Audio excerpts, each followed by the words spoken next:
pollute the natural resources and make them non-renewable. Today, we, the students of Grade VIII, are going to present a role play on how the resources are getting polluted and how we should conserve them for future generations.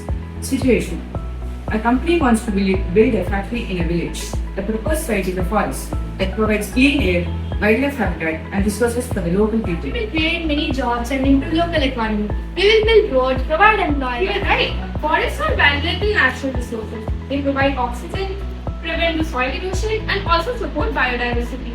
But they are cutting down the forest, so it will lead to deforestation and also the loss of biodiversity. So I think we should think about some other sustainable alternative. Our goal is sustainable development. We should create jobs that using natural resources.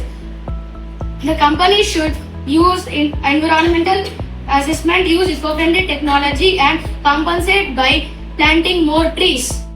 Both technology and environment are valuable to us. What if the factory was built in an unused place? The factory can build solar panels, recycle, and plant more trees to reduce pollution.